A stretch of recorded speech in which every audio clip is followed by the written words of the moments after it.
Please join me in welcoming Paul Hawken to the stage.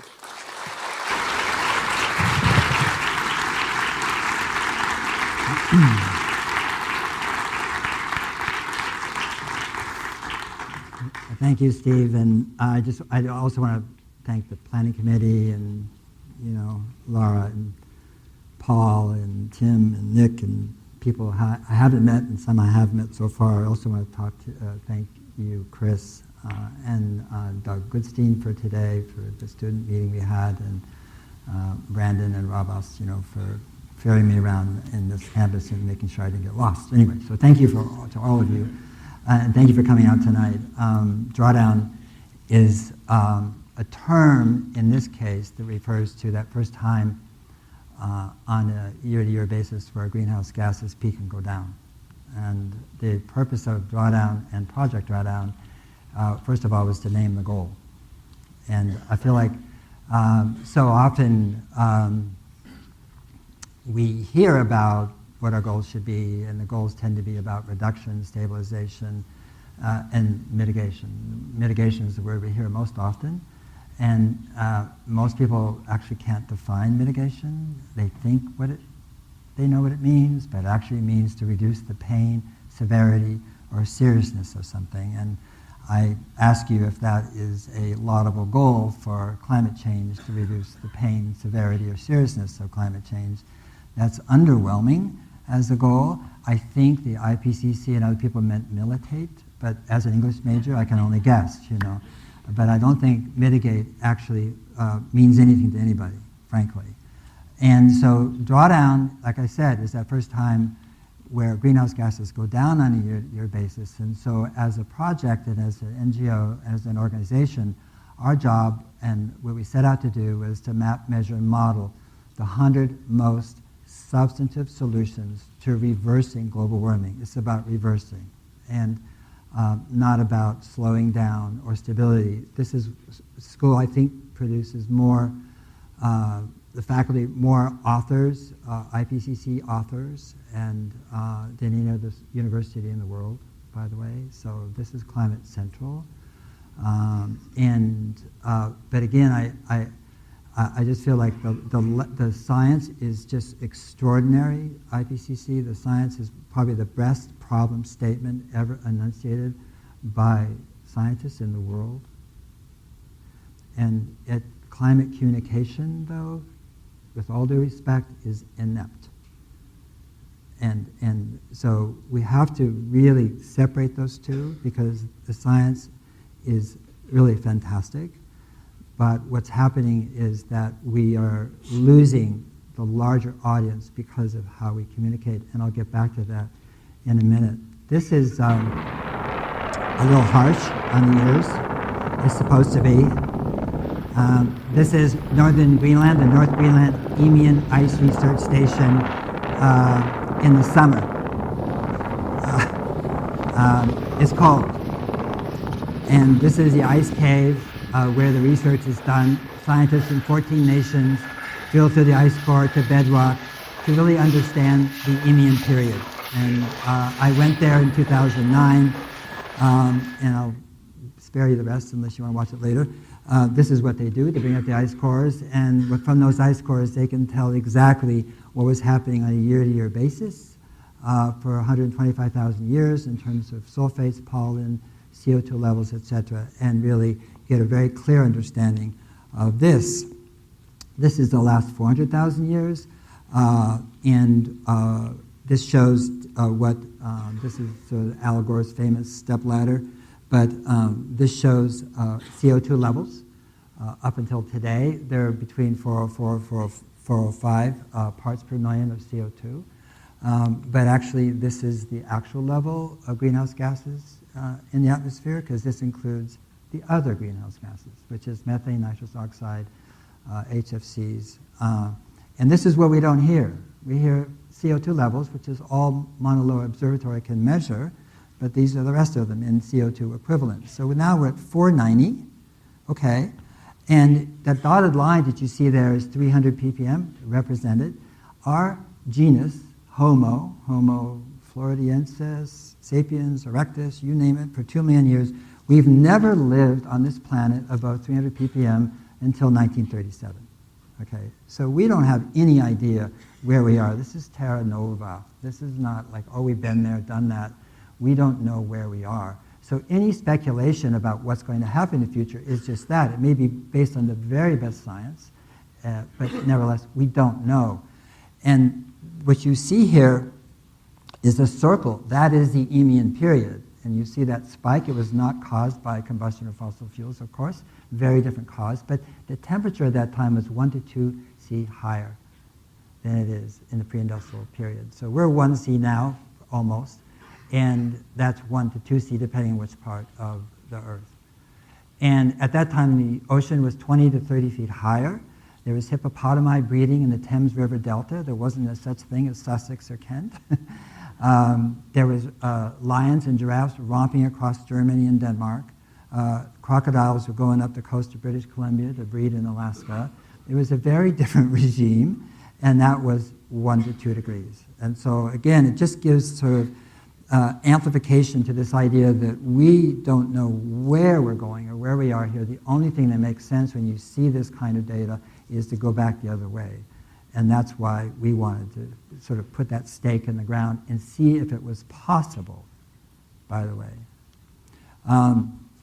This is how most people get their information about climate change. Maybe not you.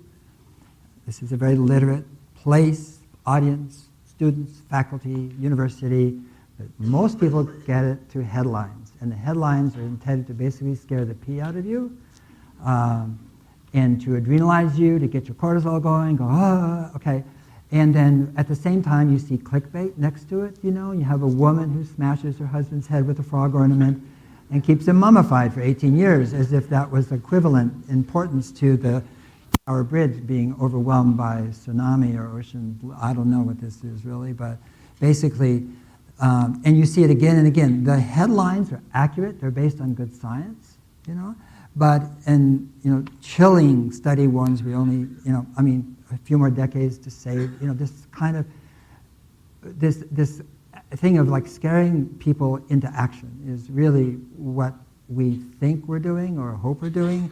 But then you have, you know, 20 things you never knew you could do with Coca-Cola, and actually they are doing the right thing. They're pouring it down the toilet, actually. So that's actually is instructive as clickbait goes, you know. But if you, as an individual, then what happens is you think, whoa, I've read the headlines and I got to do something. If you Google the top 10, 20, 40, 100, whatever, solutions to climate change, you know, this is what you will get. And they're both science-based organizations, great organizations. That one on the left, Scientific American, to me, those aren't solutions, those are proverbs. Like, love your mother, should be number 6, you know. I mean, for sure, you know. Very difficult, but, you know. Forgo fossil fuels, easier, love your mother is much easier. I mean, try it for one day. I mean, you know, come on. And then you go on the right side to Union of Concerned Scientists, and you have put a power strip in your home entertainment center. Huh? Who has a home entertainment center? I mean, you know, I mean, I know people in LA who do. But anyway, so again, so when you see this as an individual, I mean, if your IQ is over room temperature, you know that this is not adequate to the task at hand. You go, oh, okay, I'll try to do some of these. But you know in your heart, in your being, that we're screwed. Right? And so, boy, does that produce activity. No, it doesn't. It produces disengagement. So when you combine fear, threat, and doom with a sense of guilt and shame that people get when they see what they're supposed to do and they know it's inadequate, then what you get is disengagement, numbness, you know. And that's really what the world is. It's really numb and disengaged from this a civilizational problem of extraordinary magnitude. And so my question for years was, where do we stand? I wanted to know where we stood with respect to global warming. And believe me, I am an English major. I'm not a scientist, but I am a journalist. And so my job as a journalist is to ask stupid questions and to the right people and to research. And as I was saying today earlier, I grew up in a library. My father taught library science at UC Berkeley, so I think research is really cool. And I think libraries are the best thing ever happening. And so we do research, and that's what Project does. And again, we really researched the 100 most substantive solutions to reversing global warming. It's never been done. Not the top 50, not the top 75, not the top 30. Go find it. It's never been done. So for at least 40 years, climate change has been in the public sphere. We've known about it. We've never done it. And so how do we do it? Well, I had no money. We're a small NGO. There's a handful of us. I took money out of my retirement plan and put it in. It's still there. I want it back someday. But we put the word out all around to top universities and institutions of the world that we want to draw down fellows, research fellows. And we were overwhelmed by the quality and the quantity of the response. And these people did the research. They're from 22 countries, 6 continents, almost half women, half PhDs, all double degrees, all advanced degrees. Extraordinary group of people in their 20s and 30s who came together and to create the research that informs Drawdown. To that, we added 120 advisors. Some of these people you know. Michael Mann is one of them. He's here. I don't think he's here tonight, but I mean, he's here. You know, and basically they advised us on the content, what we wrote about it, so forth. And then we also added 40 outside expert scientific reviewers to review the models themselves. So it was a 3-step process of review and review and review before we published our data. Now, this is what we did. And we tried to do it without bias. In fact, we had one bias, and that bias was to go conservative on every number. Always go to the conservative. We didn't want to, as they say, egg the pudding. There's no, this isn't advocacy. We're not actually advocating. We're not an advocacy group. We're actually a reality group saying this is what we know. And so when you see data, and you see data here, which is the rank, and you see carbon, right, which I can light up here. Okay, that is based only on peer-reviewed science, period. And we always take the median if there's a spread, or we do sensitivity analysis to take the low median number in terms of either reduction of emissions or the sequestration of carbon. And there's only 2 things you can do about the atmosphere. Stop putting the greenhouse gases up there, you know, which is efficiency, conservation, clean energy, renewables, et cetera, or bring it back down. There's only one way we know how to bring it back down reliably and economically, and that is photosynthesis. And so on the bottom, these numbers, which is the cost and savings or net expense, were all taken, again, from reliable, internationally respected institutions, IEA, World Bank, FAO, Bloomberg Energy. So all the data you see in the book and you see tonight and what I will present to you is actually what we know. So what we are at Drawdown is a coalition of 220, 40 people, right? What we did is we did the work, we did the math. What we're presenting back to the world is what the larger world knows. It's not what we know. This isn't our information. This isn't what we know and you don't. It's what we know and it's been obscured or buried. And we put it together in this way. So really keep that in mind when you look at this tonight. The net cost, by the way, it showed 155 billion minus. The way we calculate that is we compare that to business as usual, which if you didn't do this, where it is implementable and practical to do geothermal, you'd be doing combined cycle gas or you're doing coal like that. So we're comparing that to what you would generate electricity with otherwise if you didn't use geothermal. So that's why it's cheaper in those areas where it's practical. And that is the net savings over 30 years. So all 80 solutions, 100, but the 80 that we modeled are all scaling.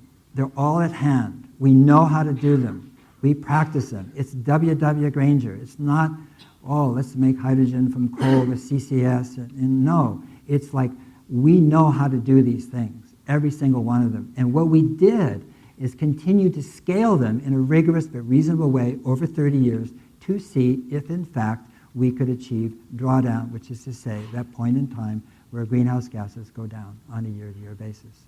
So that is a drawdown. Now, I'm just going to show you some of the solutions, and the purpose of these really is to give you a sense of the diversity of solutions. And, again, we kind of, with all due respect, because I'm a white male, but we hear these white, charismatic male vertebrates standing up everywhere saying, solar wind, solar wind, Elon Musk, and don't eat so many hamburgers, and we're going to get a hall pass to the 22nd century. And it's like, oh, really? That is a scientific howler. That's not true. And yet that's what we hear over and over and over again. And so those are important, crucial solutions. But the idea that somehow that those, if we focus on those, that we can make it through this century just isn't true. And in no way it denigrates those solutions so much as it just means that kind of simplistic thinking isn't fair. It's a system that caused the problem. It's a system that heals the problem. And it's not just technology. So this is afforestation, putting trees where they've never been before, or where they were so long ago that we've forgotten there were trees, like southern Greenland, Iceland, and Scotland were forests. This is high-speed rail. The Chinese and Japanese own this one. We are still fumbling around in the United States. This is Indigenous Peoples land management. And the important figure there isn't the cost and savings, which would be almost offensive to calculate, incalculable, is actually the amount of CO2 that they're sitting on. That is Indigenous Peoples managed and owned lands in the world. And that's more CO2 that's in the atmosphere itself. So you can see how vital these lands are. It's not surprising that the people who can basically manage land the best in the world are people who've lived there the longest on that piece of land and survived and prospered. Indigenous is the adjective for indigene. Indigene as a noun means the original inhabitant of land. So the original inhabitants who've been there for 5, 10, 6,000 years, whatever, so forth, kind of know where they live. And that's some knowledge that we should be accessing. This is improved rice cultivation. There's 2 ways to do it, to reduce methane emissions by about 50%. And each method improves the productivity and the output and reduces, therefore, the cost. There's no cost to learn to do this. There is definitely a benefit to the farmer. And this is onshore wind. Again, on imagery, both in the book and here, you'll see we're trying to break the cliches about imagery. This is the number 2 solution. You can see the savings, 7.43 trillion. Very conservative. Data came out since we locked this in last year, late last year, that blow this away. It's actually greater than that because capacity factors in wind are just really increasing in a substantial way. And this is offshore wind. And this is really where, when we see an image of a wind turbine, this is what we should be seeing. What we see is a green grassy knoll and kids playing in wildflowers, and up there is a wind turbine. Go, oh, it's so sweet, the future. And it's a terrible place for a wind turbine. This is where you want to put them, where the weather is really shitty. And this is the North Sea, and this is Norfolk and the Sheringham Shoal. And these are Siemens 3 megawatt wind turbines. And so this is offshore wind.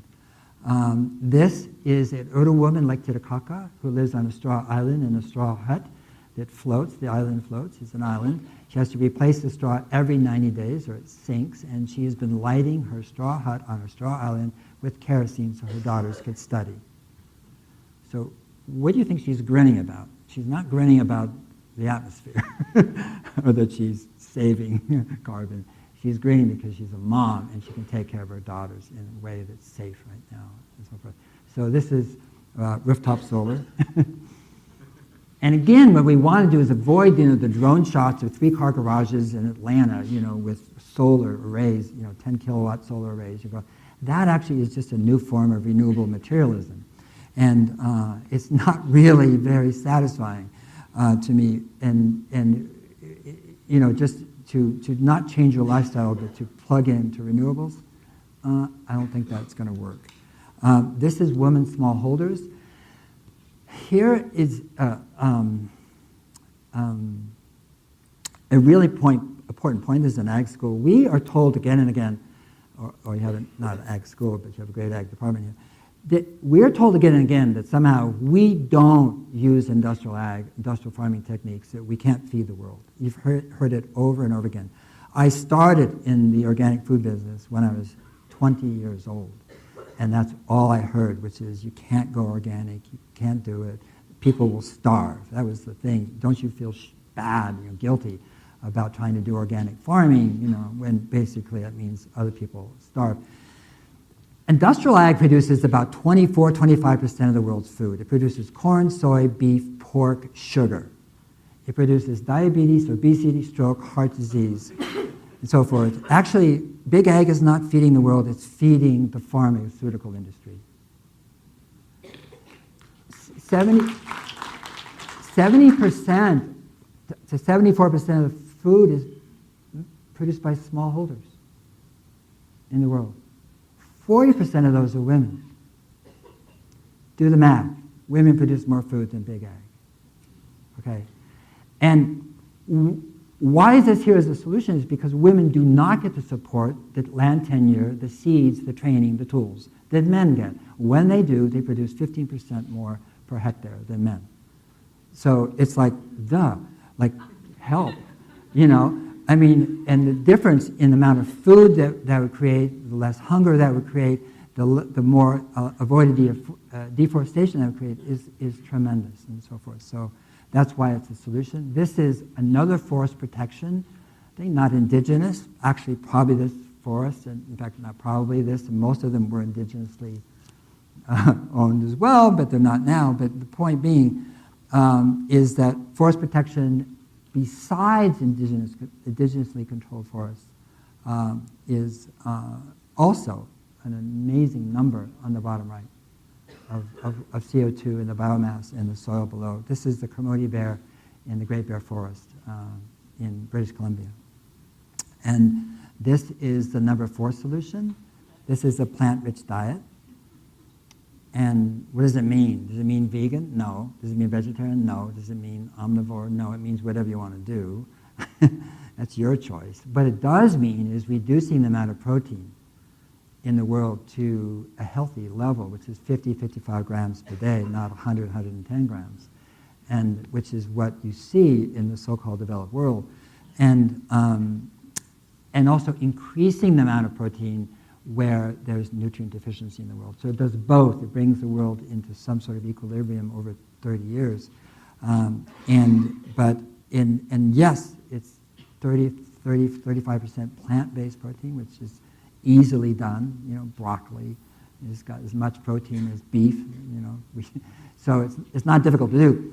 But it's the number 4 solution. And this is regenerative agriculture. And what do we mean by regenerative? We mean no-till. In other words, stop busting up the soil, and emitting CO2 every single time you do it. It means complex cover crops. It means a more complex rotations, not corn-soy, which is the Iowa-Nebraska rotation. And it also means, wherever possible, to use animals, to graze the cover crops. And basically, you do that, and you have in-farm fertility. You have no inputs. Now, it takes time to get there from where you are if you're a chemically dependent farmer, for sure. But these farmers are all over this country. They didn't do it to save the climate. They didn't do it to get organic certification. They did it to make the soil healthy, to preserve their farms, to not go out of business, to be safe. And they're just kicking ass, and they're really doing well, and they're teaching each other now, and so yes, it's organic, but you can be organic. There's a 30,000-acre organic farm in California that produces carrots. I mean, it's technically certified organic, but I'm sorry, it's not improving the life of the soil. This is reduced food waste, the number 3 solution. And again, in terms of conservatism, what we didn't model here, measure or model, is the methane emissions from landfill food, which are tremendous. And we didn't do it because we just couldn't get reliable data, and so we left it out. But with that, this would be much higher. And this is a Dasanak woman in Ethiopia. And what she has on her head is a headdress made from things that she and her sisters find at the bar across the river where they're building a bridge, and the men throw stuff away. And they go there in the morning and they get the beer bottle caps and the SIM cards and the watch bands and whatever else, and they make jewelry or headdresses and jewelry out of it. And now they sell it to boutiques in France. This is household recycling. We thought, well, we have a blue bin and we have this gorgeous Dasanak woman. I'm going to show the Dasanak woman as an example of recycling and reuse. And then we have in the book also 20 what we call coming attractions. These are scientifically validated, but we can't model them. There's insufficient data both on the carbon side and on the economic side. But they work, and they are working. And this is marine permaculture, which is frames placed under the water, under 25 meters under the water, and tubes, hollow tubes that basically are actuated by the rise and fall of the water. And they go down to the thermocline, down to the cold, nutrient-laden waters, wherever these are placed. And in 3-4 weeks, you get phytoplankton, zooplankton, algae, kelp, feeder fish, forage fish. I mean, it is so quick, it's startling. 99% of tropical oceans are marine deserts. Deserts. There is no life in them at all. So what happens, kelp sequesters carbon faster than any other single plant on Earth or below the, the ocean. And so what this is doing is deacidifying the water, carbonic acid, and it's cooling it. So it can reverse coral bleaching and stop it and arrest it, right? And it produces a huge amount of protein for fisher folk along those areas that have been fished out. So check, check, check, check, check. There's so many wins here, it's hard to know where to stop. This is repopulating the mammoth steppe. And again, what we're trying to show here is just how imaginative human beings are and how we're on the case, that even though we modeled 80, which are extant, and we know how to do it, and they're scaling, what we want to show is that humanity isn't going, oh, well, great. There's thousands, really, of ideas and technologies coming out. We have a database of 1,100 coming attractions. And we're going to publish another book called D2 as a working title, I don't know what we'll call it, 80 more of them. And they're just marvelous, fascinating. And this one is from 2 biologists, Sergei Zimov and his son, and his father walked the Mammoth Steppe, which is this area. The Mammoth Steppe used to be the whole subarctic region from Alaska, Canada, all the way across to Europe, and now it's just a smaller area relatively in Russia. But the theory is that, the Ice Age came and all the animals left, were killed off, the woolly mammoth, etc. What Sergei Zimov is saying, having walked it for 30 years, saying, no, we killed them off because it got cold. It was the other way around. They were extirpated. And the same group went down across the bridge and down to the Americas and extirpated 45 different distinct charismatic mammals. Okay, so what he's talking about is bringing them back. In other words, repopulate the Mammoth Steppe with reindeer, elk, with a musk ox. Can't bring back the woolly mammoth, so that was too bad. But the Yakutian horse and animals that can withstand minus 100 degrees Fahrenheit in the winter, in the dark. And what do they do in the dark when it's minus 100 is they brush away the snow with their hoofs, usually sometimes their snouts, sometimes their horns, but always with their hooves mostly, and to get to the dead browse, to eat. And when they do that, it lowers the temperature of the soil by 2 degrees Celsius, which means this is a permafrost protection plan. And, of course, there's many other benefits as well. This is a reindeer herder. And this is building with wood. We talked about this. Tom Richards is here somewhere. We talked about it last night. Wood buildings are amazing. And we think, well, you can't build a skyscraper with wood. You have to use steel and concrete. That's actually not true at all. Wood being so much lighter and so strong in terms of weight to strength ratio, you can build skyscrapers. You can build, I think the tallest building now is 14 stories. A 30-story building is in construction. An 80-story, 1,000-foot building is in the planning stages in London. And it's all wood. There's no steel. There's no concrete. And you say, well, I don't want to be in there during a fire. Of course. These are more fireproof than steel and concrete buildings. You say, no, that's not possible. Read the book. And this comes from Yale, so it's not us saying that, and explains why you're safer in a wooden building than you are in Grenfell Towers or the Torch Tower in Dubai that's burned down twice. It's a badly named building, I think. And so this is building with wood. This, a cow walks onto a beach. Thank you for laughing, I named it.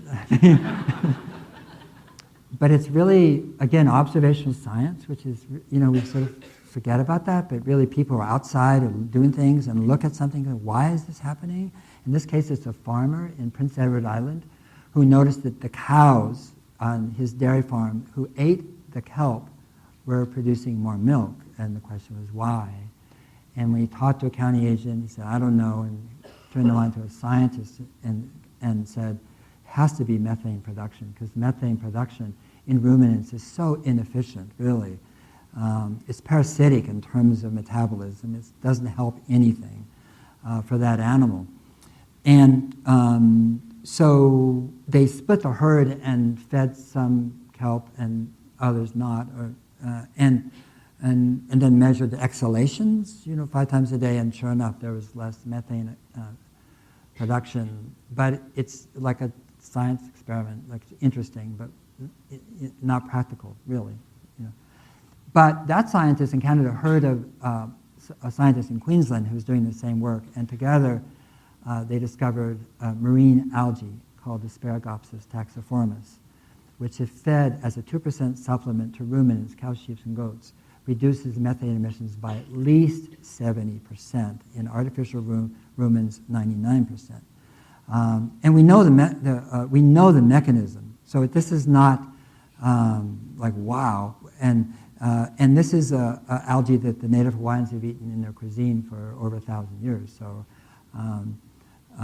and so this is a cow walks onto a beach. Now, what surprised us about the solutions, about the impact? I would say everything surprised us. We were shocked. I told the story today, I'll tell it again, that when we didn't get the numbers until February because the models are so complicated and intersected. They're systems models, they're not siloed models. And we didn't see the numbers until February. The book came out April 18th. And we put in the numbers last because the book isn't in order of ranking, so we could just put the ranking in the last, and the carbon numbers and the dollar numbers. But I got a call from one of our advisors, who is one of the leading experts in climate, published professor, IPCC, I mean, couldn't get better, and friend, and said, how's it going? I said, wow, it's going great. The numbers just came in, we're shocked. And I said, not in a bad way, maybe not even in a good way, just shocked. No idea that this would be the ranking. And I think, like you, all of us at Drawdown would have written down what we thought would be the top 10, and with some confidence. And I would have been really wrong. And so the person said, and then I said, I don't think anybody in the world knows the top 5 solutions to reversing global warming or climate change, if you will. And not Ban Ki-moon, not Christiana Figueres, not Jeffrey Sachs, not Al Gore, not Bill McKibben, not Jim Hansen, not us, And so we did this, and she said, well, what are they? And I said, you tell me. And she said, okay. And so, da-da-da-da, I could hear her talking, and she's talking out loud, and like, oh, mass transit, no, EVs, no, it'd be mass transit, just like, solar, just, it was so fun to listen to this. And she was doing it in her head, and finally, she said, okay, and then boom, boom, boom, boom, boom, boom, 1, 2, 3, 4, 5. Not in order, just that would be in the top 5. And she said, how did I do? And I said, that wasn't the point of the question. And she said, what's the point of the question? I said, the point of the question is, look how long it took you to come up with 5. And you're probably one of the top 1, 2, 3, 400 people in the world in this area, climate. What about the other 99.9999% of people? If you don't know, what do they know? And how could they know? She said, oh, you're right. And she said, well, how did I do? I said, you got it. They're all wrong. and actually, significantly wrong. I mean, she had things up there that just didn't make it that high at all, but it's emblematic of where all of us were, including us at Drawdown. I don't want to sound like we're lording over with, we knew, you didn't. It's not. None of us knew. So it really all surprised us. This surprised us, food. My gosh, being the top one. Now, electrical generation here is energy, not liquid fuels, so I want to make that clear. But food, why was it the top sector? It's the top sector because it's a twofer. It's probably, along with transport, the greatest emitter of greenhouse gases is food production. CO2, methane, nitrous oxide. But when you change practices, it can be one of the biggest sequesters of carbon in terms of agriculture. So it goes both ways. Very few sectors do that. They either stop or they sequester. Land use is purely about sequestration, except for avoided deforestation. So anyway, this is how they came out, and this is the number 1 solution was refrigerant management, and we were so disappointed. We thought, no, we want something sexier, and and yet there it is. And this does not include the Kigali Amendment to the Montreal Protocol passed last year in Kigali, Rwanda, which basically phases out HFCs by 2030. You put that in, it goes way, way up. And then this is energy generation, electricity generation. And you put 22, which is offshore wind with onshore, and you put those two together, that would be the number 1 solution, not refrigerant management, okay? But here's this little cutie pie is the number 6 solution, and this is educating girls. And you say, well, what is that doing here? Well, it's doing a lot here. Because girls, and you just read about the thing in Iraq that sank today. I read it. A 9-year-old, you can marry a 9-year-old girl. Come on. And so whether it's early marriage or whether it's pulling girls out of school at puberty or pre-puberty to work so they can make money so their brothers can go to school, or whatever custom or customary reason or religious family reasons, 62 million girls who should be going to high school are not. And what happens? Well, early marriage, and they have on average of 5+ children, and they earn less money, and those children's health is impacted, the income is impacted. The children tend to repeat their mother's dilemma. I want to call it behavior dilemma. And if she is allowed and supported to go to school and matriculate to what we would call high school level, she has an average of 2+ children, replacement rate, and she earns more money. She becomes a woman on her terms, not somebody else's terms, or more or less her terms, or a lot more than would be otherwise. And her children repeat that pattern, and she puts more resources, because she has them, into fewer children. They're better educated. In other words, you have a vicious cycle or a virtuous one. You choose. This is just one pathway to family planning, basically, which is, and then here's the other one. It's called family planning. and this is clinics what we model here is clinics all over the world that support women's reproductive well-being, their health, and their families. And you put the two together, however, and you look at it, and this is 59.6 gigatons, of CO2. This is 59.6. Actually, it's 119.2 when you total them up. That's the number from the difference between the high and median UN population projections for 2050, and the UN is very clear that that's due to the presence or absence of family planning. And it's so interesting, when I gave this presentation and afterwards at UC Santa Cruz, somebody said, okay, yeah, great, but how do we control population? And I thought, wow, he really didn't listen, did he? And lose the verb. Just lose the verb control. It's about empowerment of men, of women, girls and women. And that, if you put those two together, that is the number one solution to reversing global warming. And again, who knew? I mean, and why don't we know? So here you have 3 different scenarios and the top 15 solutions, and you can see how the rankings change as they go across, okay? Those are 3 different scenarios. The first one's called plausible. We just took the solutions and scaled them from where they had been growing up until 2050. So we didn't really monkey with it so much. We just continued to scale in a reasonable way. LEDs are not here, but they actually peak out in 2030. It's market saturation. And then the drawdown scenario there is drawdown in 2050. In other words, we achieve it in 2050. And you can see the difference required, and most of that is in renewable energy, the increment, but not all of it. I mean, there's, in other areas you can see where there's increments. So we increased the scaling of those solutions, and most of it came in the top 20. And then the optimum scenario, where we go to 100% clean energy by 2050, and other things, we achieved drawdown in 2045, actually. So the answer is yes, we can achieve drawdown in the next 30 years or 25 years. And these are the pathways. And this is what it looks like on a pie chart. And again, there's a tendency to think we should focus on the biggest solutions. And I just say no, that's not true. We should focus on all of the solutions.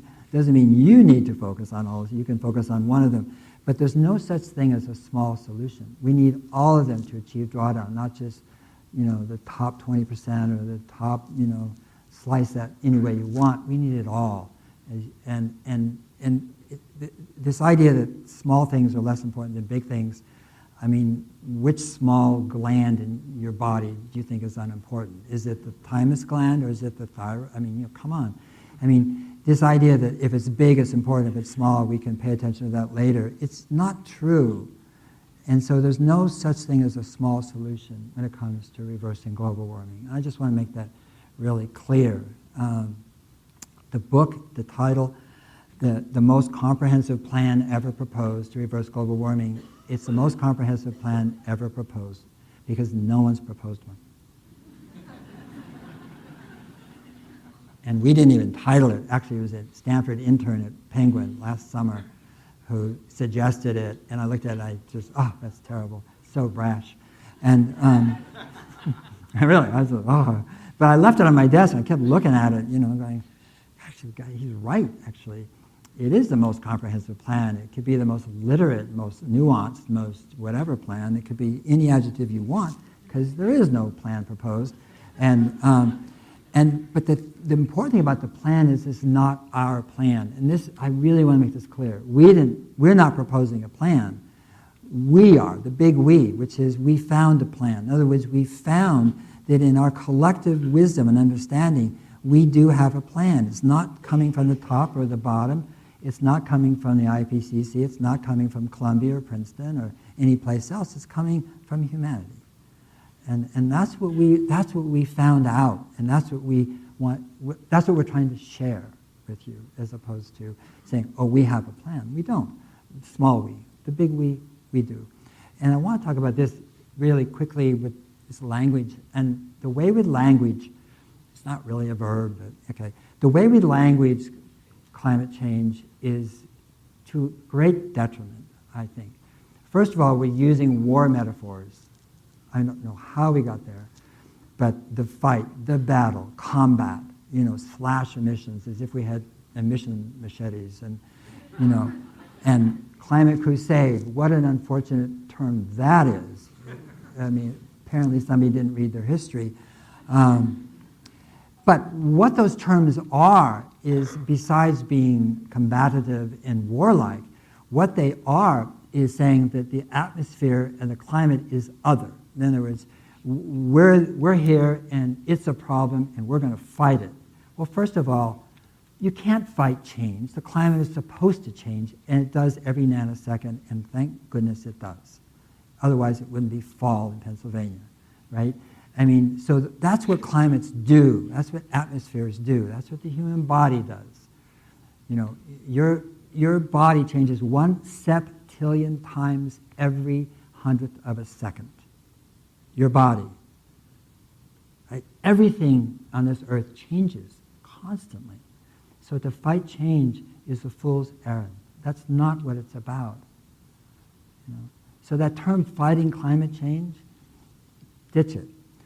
And the carbon war room, carbon is not the enemy. Carbon is, this is carbon life form sitting here, talking. Listening, I guess. I'm the carbon life form talking. But the point being is that carbon's our ally. And this term, decarbonization as a solution. Decarbonization is the name of the problem. We took our forests, our land, coal, gas, and oil, combusted those, cut down our forests, broken open the soil, and put that carbon back up there. We decarbonized the earth. That's not the name of the solution. It's recarbonization. We want to bring it back home. And finally, this cute little number, you hear it all the time. 2 degrees, 2 degrees, 2 degrees, C. Now, what does that mean to Americans? Most Americans can't even tell you what that means in Fahrenheit, right? Like, whatever. But even if they could, that's not the point. Most of the world can.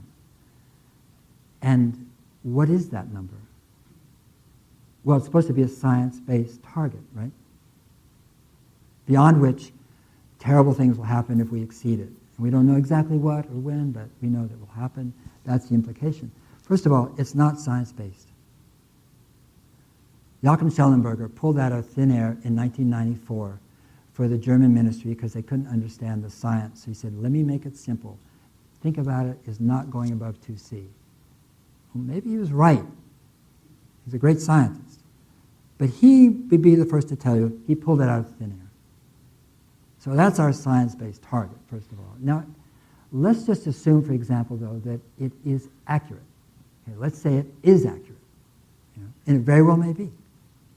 What does that mean to a family in Botswana, to a person waking up in Hong Kong, to a Russian farmer, to 99.999 whatever percent of the people in the world? It has no meaning whatsoever. Try it. Go talk to somebody in the morning and say, what do you think about 2C? Go to the coffee shop, to the barista, anybody, saying, what do you think? It's zero. This is climate speak. It doesn't mean it's not true. I'm just saying what it does mean is that it has no relevance to people's lives. And basically what we're saying is this is a future existential threat. We're saying this is a future existential threat. The human brain is not wired to deal with future existential threat.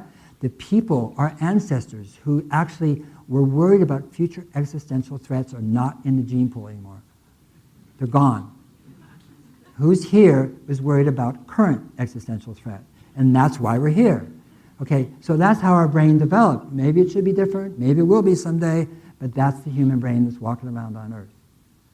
So that type of communication is upside down and backwards. What we're saying, we're going in the locked back door of humanity. Knock, knock, knock. And it's locked shut. And that's because that means nothing to almost everybody on the planet. You've got a mortgage, you've got a job, you've got kids at school, my mom has Alzheimer's, she's in this. Those are the things that people are thinking about, right? I can't pay my student loan, whatever. To see? It doesn't even go on the list, much less rank on it. The front door to humanity is wide open. And what is that front door? The front door is human needs. We're the only species without full employment. Think about it. 10 million species, they're busy all day long. We have marginalized human beings, basically, told them, in so many economic words, we don't need you. Apparently, because there's nothing for you to do of value. And then they act out that value, or the disvalue, right? And then we have a prison industrial complex to put them in. We make an industry out of disvaluing people. Right? And never has there been so much extraordinary work to be done on the planet. That's the mismatch. So if we're going to reverse global warming, it's about jobs. It's about jobs. There's just extraordinary work that wants to be done. And it's not shovel-ready jobs like, whatever that is. I've never understood that term. The shovel's ready, it's like you pick it up. Or that was in the Obama administration, shovel-ready. What we're talking about is regenerative development. That is to say, processes, jobs, techniques that actually, when you've built the transport system, when you've built the city, you've built a habitat, when you've created any system, the whole world is better off than when you started. In other words, in terms of water, carbon, pollinators, biodiversity, health, human health, everything is better. And that's what we're talking about. And if you look at 98 of the 100 solutions in Drawdown, they're about regenerative development. That's what they're about. And we would want to do them if there wasn't a climate scientist alive on Earth and we were clueless as to what was causing extreme weather. We would want to do them. They have so many benefits to humanity. And so that's really the pathway forward. This is one of our best science advisors. Spoiler alert, if you didn't see the movie, he's back, actually. This is from The Martian. How many people know about The Martian? Good. Anyway, remember at the end of the film, he says, he's in a university, I guess, looks like, and he's talking to wannabe astronauts. And he's the Amanat Gri, he's the one who came back.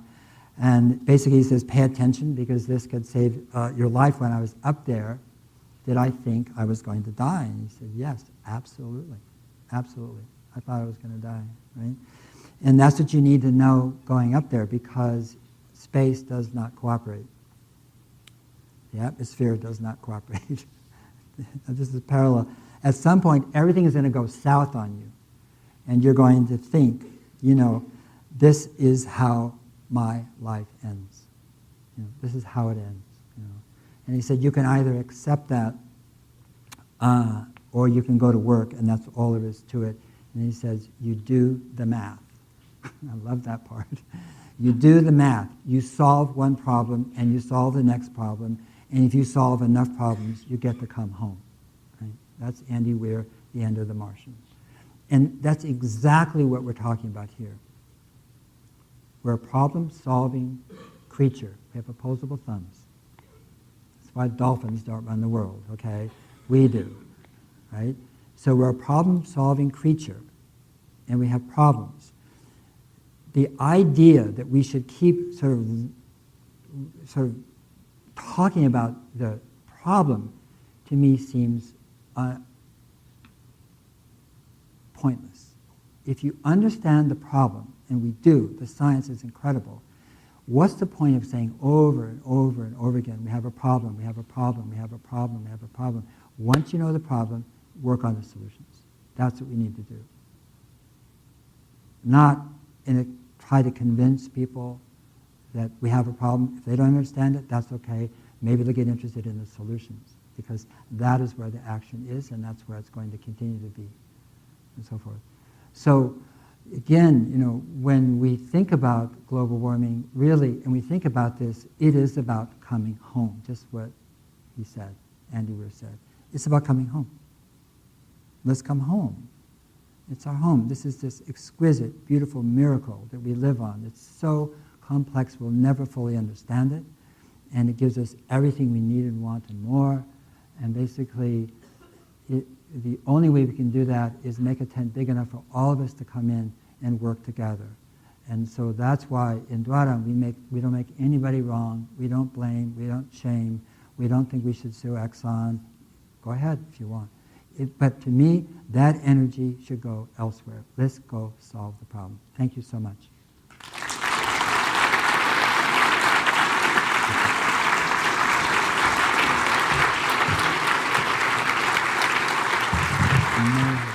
And with that, I think we should get some questions going. So who wants to ask the first question? Maybe you should, Tom. You had a lot of questions last night. Yeah, actually, if you can work to the mic. So I mentioned this. I got the chance to talk to Paul a bit last night, and I wanted, as he's coming up, I'll just let this warm up. Okay, so there we go. First question. There's a proud father here. Wouldn't building more wood structures cut down more trees? Yes, it would. And the reason we showed afforestation is that we should be growing trees for laminated, CLTs, laminated beams across laminated timber, but not the forests that we talked about, Indigenous Peoples land or other native forests, so forth. And the thing about trees is that when you plant them afforestation, or you do silver pasture where you plant them with grasslands, basically they sequester carbon, then you cut them, and you put them in a building, you lock up that carbon for decades and decades. Whereas steel and concrete are huge energy users, and they produce about 10 to 11% of all CO2 emissions come from steel and concrete. So you've eliminated that, and now you've done the opposite, which is you're using material that's actually drawing down carbon from the atmosphere. And so that's why Yale says it would have a minimum of a 14% reduction in total emissions if we built our high-rise or 3, 4, 5-story buildings, whatever, out of wood instead of steel and concrete. It's a great question. Thank you. That's amazing. Thank you very much. Your book is astonishing. Your presentation, I think, was something that opens a dialogue rather than shuts it down. Stephen Hawking brilliantly said that everything we need to know is already within us, just waiting to be realized, and you have realized it, so it's very exciting. I hope people actually act on it. California, in your book, you talk about how California has committed to, by 2020, all residences will be a net zero, and by 2030, all business buildings will be net zero. But what do we do, for instance, on campus here? Constantly buildings are going up. Most of them are empty anyway, but constantly new buildings are going up, and they're not abiding by the knowledge that we have learned. We're ignoring it, I think. What do we do about that? It's a great question. If I answer the question, you should run. I have no idea what you should do because I don't know you, and I'm not a Penn Stater, and I don't live in State College. Now, I can make suggestions, but I really don't know, and I can't give you like a call to action. This is what you should do. Steve is here, and if you could talk to Steve. He has the same question you have, by the way, because we were talking backstage before the presentation and talking exactly on that subject, which is what you do with the inertia of people set codes and establish criteria. What do you do about people who only think about first cost, CapEx, and don't look at OpEx, which is what does it cost to operate this building for the next 50 years? And as long as those are separate, you don't get to the true cost of a building. I work with one of the largest companies in the United States as a consultant and on buildings, and they have 60,000 employees.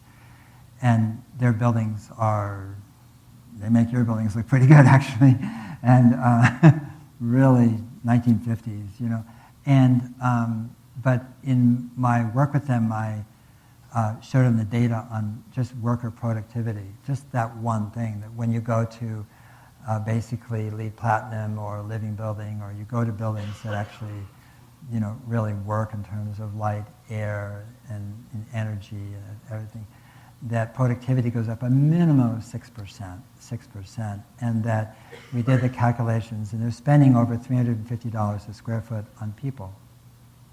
And they're worried about whether a building is $222 a square foot or $225, and they're going there, and the accountants are trying to cut the cost, and their actually return, a minimum would be 6% on that cost. In other words, they're losing money by saving money. And I think, and the problem is that students aren't considered workers, and therefore their productivity is not measured. Well, come on. I mean, that's so reductionist, So I think whether they're business buildings or whether they're administrative buildings or whether they're teaching or lab buildings and so forth, the fact is that the difference is demonstrable and measurable, and again, peer-reviewed science. I mean, this is not, you saying that it's true. It is just true, and it's been proven over and over again. So really, it's about trying to get people to understand the possibilities as opposed to what's wrong. Again, in other words, always what we do is what's happening. So much is about the probability of what's going to go wrong, and we're hearing that litany over and over and over again, as if that's going to make it right. And really, when you talk about the possibility of what can happen when you move towards these solutions, people actually light up and they come together. And that's what has to be done here, whether it's local or statewide, and depending on where the regs are coming or where the purchasing decisions are coming. And again, the contractors and the engineers and the people who build these buildings have a big influence, and basically what we call it is infectious repetitis, Basically, it worked here, let's do it again, but everything has changed and the building hasn't, and so, yeah, it's a good question. So many friends of mine seem to have the attitude of they accept the science and things like that, but it's just kind of like they shrug and still go out and get, their Purdue chicken from Walmart and this and that, and it's just like, what are they going to do personally is kind of the attitude, and Sure. I'm just kind of wondering, do you come across a lot of attitudes like that, and how do you kind of, short of, giving them this book, how do you lead that conversation more productively? Let me ask you all a question, which is, when's the last time you want somebody to change your mind? How do you feel about it? Somebody thinks you're thinking wrong and they want to change your mind. It doesn't work. And I can ask you a more personal question, which is how difficult it is for you to change your mind. We get locked into ways of seeing and being in the world, and this is just what humans do. So the idea of trying to convince somebody, I think, is a fool's errand as well. It's not. It doesn't work because they're going to feel bad. They're going to feel defensive right away. It's how the brain is wired, and so what is important actually is to exemplify, to live a life that people look at and go, "That's a really interesting life. She is doing a really interesting thing. They seem really happy. They seem really engaged. They seem, what are you doing?" Instead of, "I'm eating Purdue chicken from Walmart, and you are what?" And so, and so, really, that's the way to do it, which is to, really be an example of what you want to see, as opposed to trying to convince somebody else that they should change their life because of this fact. Yeah. Sorry.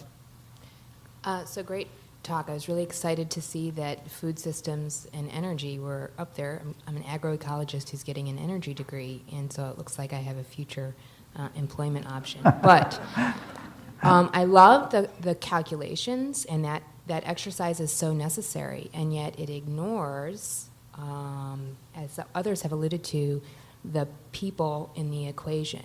And so, there are folks trying to address women's education and women's farming and some of these other ideas, but some of the obstacles are not mathy. They're people problems. How do you take some of these solutions and convince people who are embedded in cultures and different value systems and maybe not even capitalistic economies, and get them to understand that this is a solution that needs attention now, not 100 years from now when your sort of values and culture adapt to the problem. Do you notice something about your question? The question is, how do you, pointing to me, do this? Can I amend? Yeah, How do we, as scientists and community members who want to share? Good, you've changed the pronoun. Good, because now you're part of it. You're part of it. Right. What we haven't done on the website is there's two things. One is educate, one is activate. One, educate means I want to know more about the solution. So whether it's a documentary, whether it's a book, or whether it's an article, whether it's a paper, whether whatever it is, it's like, okay, so you can educate yourself more. Activate is, this is how I can actually get involved and do something about this particular solution. In every one of these things, in girls' education, in women's smallholders, there are extraordinary organizations in the world. We're not standing up and saying the world ought to do this. We're saying it is doing it.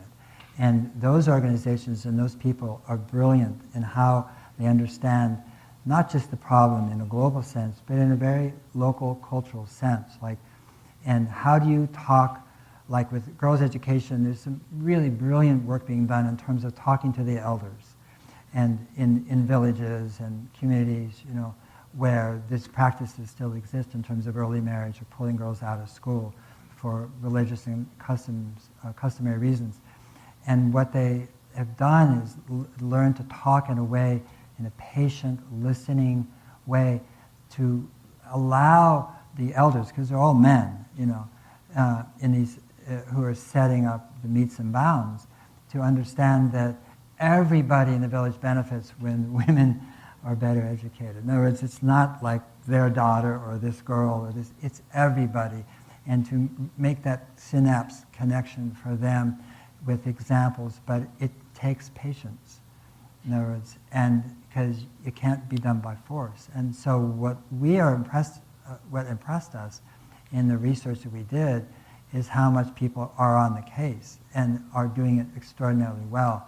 I wrote a book 10 years ago called Blessed Unrest, and that book actually, we spent 2 years researching how many NGOs and civil society were out there addressing environmental degradation, social justice, and indigenous rights. And we came up with over 1 million in the world, one for every 6,000 people at the time. And so we're not aware of them so much, we don't know about them, but it's not like you have that problem on your shoulders, oh my God, what are we going to do about this? It's important for us to be able to connect you to what we are doing about it, and then you can figure out what you can do about it, how you can add, how you can augment, how you can support, how you can, that knowledge and so forth. So it's an important question. We share the same question, by the way, but we don't share the burden of it. Okay, thank you. Hi. I like the optimism of being able to actually achieve some drawdown. I think a lot of people have recently heard about the Paradise Papers, about the tax havens throughout the world, and this is not just from the United States, but of course worldwide. Yeah, the numbers being that 1% of the world's population controls 50% of the world's wealth, 10% of the world's population controls 90% of the world's wealth. So this is not a tremendous number of people that control 90% of the world's wealth. In addition to our own efforts, based on your book and everything that we can do personally to try to decrease greenhouse gas production, do you have suggestions as to how we can get the attention of those 10% that control 90% of the world's wealth as to try to join this effort? Well, with all due respect, you probably are part of that 10%. You live here. I mean, Most of us in this room, sure. Yeah, and so forth. So Exactly. you have to ask yourself, how do we get our own attention? Well, you know, I may be part of that 10%, but I'm not part of that 1%. You know, I mean, and the fact is that you know, those people that are making their profit off of burning fossil fuels are not interested at this point. Yeah. And how do we get our message to them? And I want to say, we know that. We know that. And read Piketty's book, Capital, and you understand what has happened, why there's this enormous concentration of money in the world, and getting worse every year, and getting worse and worse. It is highly unstable. That leads to revolution. It leads to tyrannies. It leads to despotism. It leads to dictatorships. It leads to demagoguery. It leads to fascism. All right? We know that historically, and that's where we are right now. No question about that. But again, if we go down that rabbit hole, it doesn't mean we shouldn't address it. But if we go down that rabbit hole, where are we? Really, where are we? Instead of saying, got it, know it, understand it, this is what I'm going to do. What are you going to do? You're asking me what I'm going to do. I'll tell you what I'm doing. I do Project Drawdown. And that's what I'm doing. Because I have the same concerns that you do. I'm sure the same, absolutely the same, and probably the same take on, the headline about 1% having a half and 10% having 90%. And to me, it's like, whoa, and I can see, like you and everyone here, the results of that. Maybe not right here on campus, but you can see you don't have to go far to see the results. You don't have to go far to see what, Pennsylvania, who they voted for, as a state, and so forth. So, that's real. That's where we are. That's reality. Now, what are we going to do? And the thing is, about Drawdown, it may not be in there, but what I know is that what you should do is not something I know about, but you should do something that lights you up, that really gets you going, that really wants you to wake up and do it. That's what you should do, and I have no idea what that is. So the menu or the breadth of solutions in Drawdown is, and that's why I said in the beginning, look at the diversity, and that's just a sample of the diversity. It's very diverse, and so forth. So the woman, I forgot, we didn't get each other's name, but the woman talked about, okay, what about girls' education and so forth? Maybe that's what lights her up, like go for it. And the thing is, if you look at, and even as we were measuring and modeling these things, we're seeing tremendous growth in scaling of these things. And the thing is, the fossil fuel industry had a 200-year head start on this, okay? It has a big head start on basically double glazing the planet, right? And we're all part of it, and we all benefited from it, and we built this campus with fossil fuel, and that's where we are, as well as this theater. So the question is how to move from here in a way that's inclusive, that's collaborative, that's communal, that actually engages people. And that's always my question every day of my life. I wake up thinking, okay, how do we do that? What can we do at Drawdown? And that's what we're trying to do. Think positive and do our best. What's that? Sounds good. Yeah, but what we're doing, what we're seeing is that collaborations are coming all over the world. There's Drawdown Nova Scotia. It came out because we're not managing it. They're going to reverse their missions in 2025. And that's churches, schools, colleges, city, provincial government, NGOs, artists coming together who are already there, and they're saying, we're doing it. We have cities, we have Drawdown cities now. We have a university that's committing to Drawdown, big one, 35,000 students. So, and that's people coming together and say, let's just fix the problem. There's a lot of other problems too, for sure. Yeah.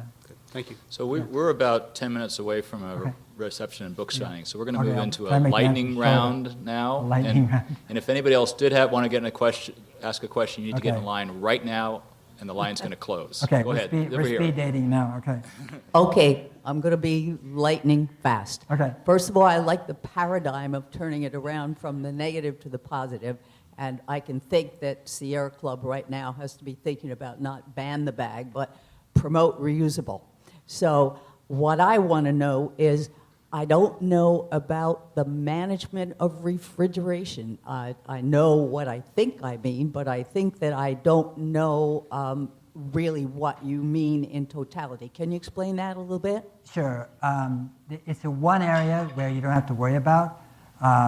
When that book came out, the refrigeration industry was all over us. They're like, yeah, and that's what they're doing, and it's business, and they love it, and they wanted to feature me in Refrigeration Weekly. Come on. So what it means is, in terms of replacing hydrofluorocarbons with basically, it could be propane, it could be ammonia, it could be a supercritical CO2. And you replace refrigerants, and they're doing it. They've already done 10,000 supermarkets in this country. What it means in India and China is a little different. It's about decommissioning, and when you recycle, to make sure that the gases have been decommissioned before you take the copper out, and so forth. So it means different things in different countries. But it's the one area, probably the one solution where the industry is all over it. But what it means is to make sure that those refrigerants don't go up into the atmosphere. They're super volatile, and they're basically 1 to 9,000 times more effective or more powerful in the radiative effect than CO2. So, yeah. So I had two things. One's kind of a comment about the previous guy's question, then I have my own. When it comes to trying to influence the people who have 90% of the wealth in the world, they got wealthy by selling us things. So the way you influence them is by changing what you're willing to buy, generally speaking. Like any successful movement that I agree. has made change has done it via that method, Right. pretty much. Good comment. My question is kind of more and I might be a little bit too forward worried about this because I haven't done the math, but geothermal, if you're heating and cooling your house, it's kind of neutral because you pull heat out of the ground in the winter and you put heat back in the ground in the summer. So it's kind of neutral. When you're generating electricity with it, you're pretty much pulling heat out of the ground 24/7. And the heat in the ground is what drives the electromagnetic field and plate tectonics. And how much power do you have to pull out, how much heat do you have to pull out before you aren't protected from the solar wind anymore? Because I kind of like not living on Mars. I don't have the physics Okay. on that one, but I do know that the amount of energy that is in is so massive as to dwarf anything we could take out from geothermal energy. It's a massive. It's an interesting question. If you take it out of the ground, that's heat pumps. That's the difference. That actually we model that differently than this geothermal that you saw here, which is really for electrical generation. Yeah.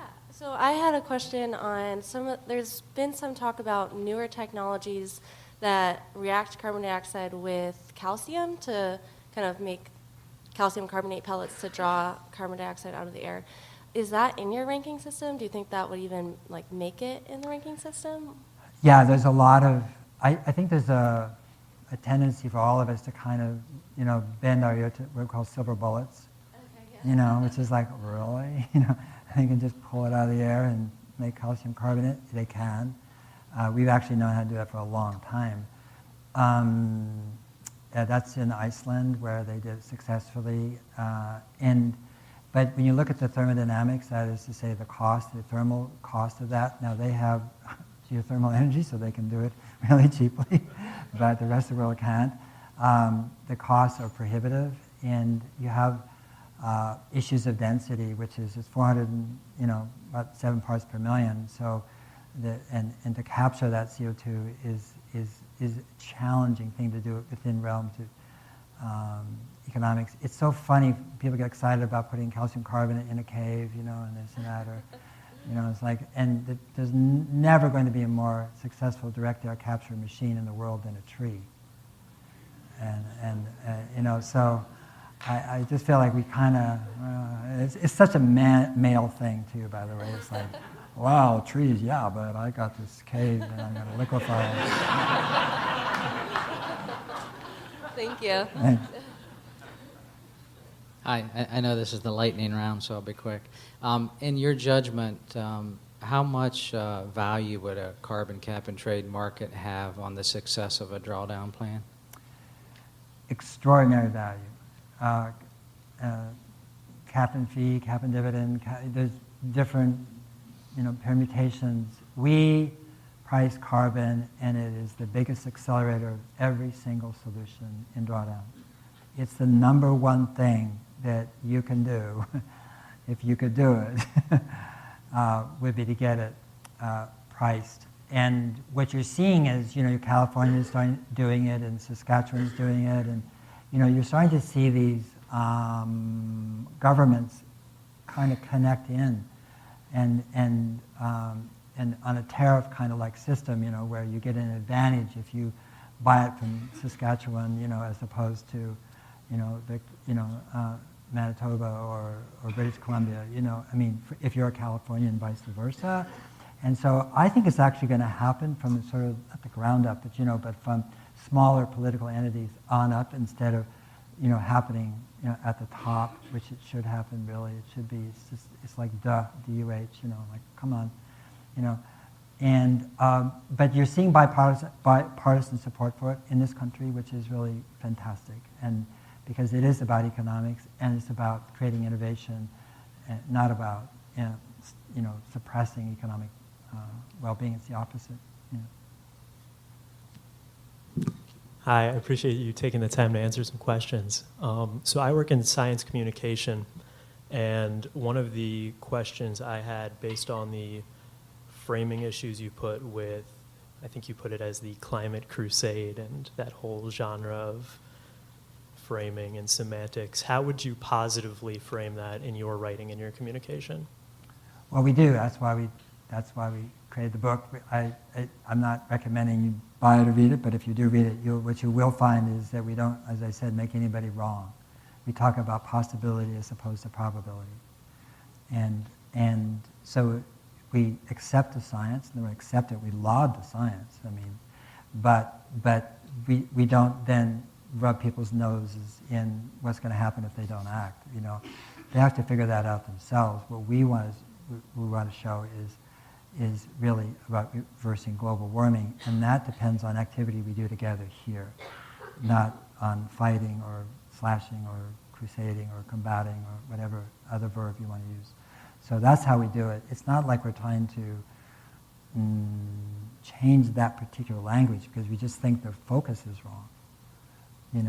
And the focus should be on who we are and what we do, about reimagining what it means to be a human being this time on Earth, given what we know, and given the science, which is just extraordinary. And so what does it mean to be alive? Why are we here? What are we going to do? What am I going to do with my life? And another way to look at it is like those verbs and those things sort of imply that this is happening to you.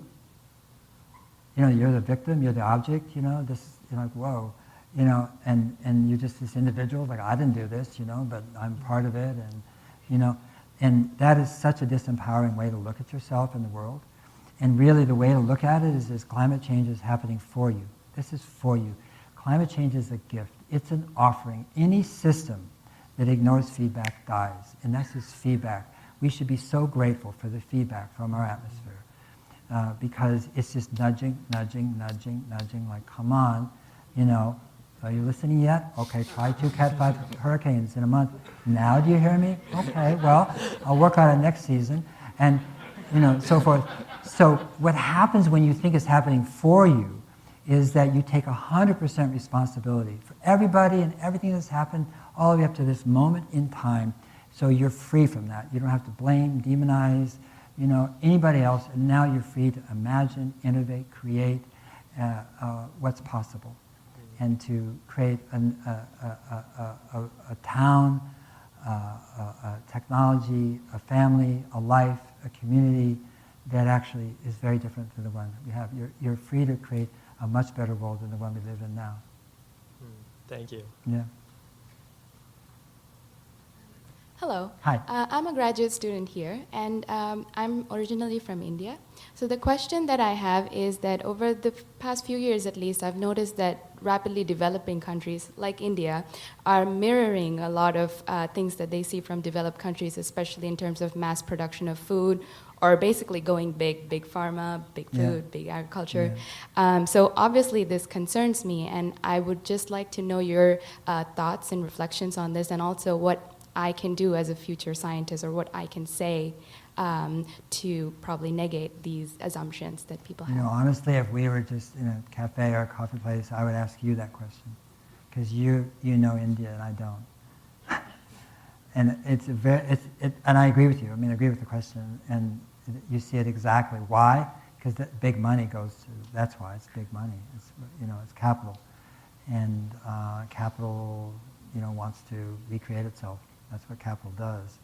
And so you're seeing India follow, such a, I mean, you think of, Ayurvedic medicine, and you think of the wisdom of the Indian culture. It's just crazy, that it would, surmount that for basically, pharmas, which are basically toxicity, and yet, that's what you see everywhere in the world, and you see it in the recent series of pieces in the New York Times on how basically cultures that did very well with their food, very well indeed, and then now Kentucky Fried Chicken and Pepsi and Coke, and they're coming in and basically, with advertising, promotion, making people feel like, well, if they don't eat those foods, they're not cool. And it's the same thing Nestle's did with formula, in Africa, which is to convince African women that basically their breast milk was not as good as the formula, because it was just diametrically the opposite. Formula is a disaster and only be used in emergencies. And so that is happening, and it's disgusting. And to my way of thinking, it's disgusting. We said food is the biggest solution. I would say more than anything else, food is one of the biggest culprits in the world, the food industry, in terms of what it's doing. Because, as I said, it's creating the pharmaceutical industry. Yeah. Hello, and I don't know, I'm grateful that you're here. I want to kind of move what you said right now, and the idea of advocacy, and how can we create venues of advocacy that are related, in a sense. How can Project Drawdown and us help to create that which is needed to, move us? Yeah. Okay, good question, and this will be my last answer. Oh, okay, so the book came out April 18th, and what's happened is that in area after area, for example, curriculum, people say, do you have curriculum? Or people say, I want to develop curriculum, or I am developing curriculum. What we do is connect them to each other, and we then become part of that, but we're not managing it or dictating it or telling people what to do. We are listening, we're supporting, we're helping. So you have now 4th grade curriculum for Drawdown. It's so charming, it's amazing. Only a 4th grade teacher could have done that, because she knows how to teach 4th graders, how to get them engaged and so forth. We have all the way up to graduate school. And we have people coming in who want to support that. And so we are like this is, maybe like sometimes traffic managing in the sense of, well, you know this person, you should talk to this person. There is video, short form video coming out for curriculum. We're not doing it. We're working with the company that's doing this. But the same thing in terms of faith-based communities, they're collaborating around the country. In terms of cities, they're collaborating around the countries. We're pointing cities in Austria, in Canada, in the United States, and we're connecting them. Austria? I said Australia. We're connecting them together, and they're working together about best practices, how to do it, getting a grant from the Victorian government in Bendigo, near Melbourne, to do Drawdown Bendigo, and there's Drawdown Nova Scotia. So we're doing that. We're doing that with investing money, capital, people coming with impact investors, family funds, saying, where should we put our money? We want to make a difference. It's a generational change. People are taking over their family funds, and they don't want to invest in fossil fuels or whatever, in pharma. And so we're connecting those groups together. So there's about $150 billion now of money that's come and contacted us, And so we are trying to support that. You see it in universities. There's 7 universities now involved with this. There's going to be a permanent Drawdown Research Institute housed at UC Davis, and connected to ANU, Australian National University, to TERI and Hyderabad, to Grantham Institute in London, Imperial College, to ASU, to Duke. I mean, and we want Penn State to be part of that too, if they want to be. I mean, so forth. But I mean, you know, and that means all the data is open source, API'd. Everybody participates. Students here can go into the models, remodel them for Pennsylvania, make them specific to a political geographic area. And so we can just continue this collaboration and expand it. And that's how we're doing it. And what we notice is that people are doing this spontaneously. It's self-actualizing.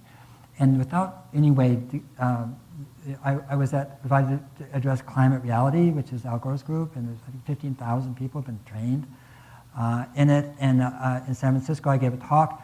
And before the talk, the woman from Climate Reality said, I want to congratulate you all because this is the first, basically, chapter of Climate Reality. In San Francisco, you're ahead, you know, of everybody. And I'm going, it took 10 years to make a chapter? And we don't have chapters, but we must have 20 collaborative groups all over the world right now, more, I think. And we didn't create them at all, you know. People are creating them, and they're creating them because they have a sort of a feast of solutions, of possibility, and so kind of, let's get together, let's figure it out together, and as opposed to, you know, us saying we know or you should, or again having this top-down, you know, idea of what we should do. You've noticed me twice tonight saying I don't know what you should do. You know, this is not a call to action. You know, your call to action is in you, and it'd be crazy for me to say this is the call to action. The carbon tax, fantastic, unbelievable. Let's do it. You know, I mean, let's come together. Let's create curriculum. Let's educate our students. So let's change our curriculum on all levels. You know, let's change where money goes. Let's change how, you know, what we eat and change. I mean, all that's there. The possibilities are extraordinary, and I think that's really what we discovered in doing this by, you know, just doing the math, you know, kind of, you know, looking down, so to speak, and really working and doing it, is that the possibilities are extraordinary. Yeah. So that was a great last question, yeah, and a great last answer. Thank you so much. And overall, a totally inspirational talk. So we can continue the conversation. We're really just beginning. And if you want to spend a little more time this evening, Paul's going to join us at the Hints Alumni Center, which is only a 3-minute walk from here, right across the street through the Engineering Hammond Building. It's right there, and there's a group that is already there with some food and refreshments and a book signing. So I hope you'll join us. And with that, I'd like to give Paul one last round of applause. Thank you so much.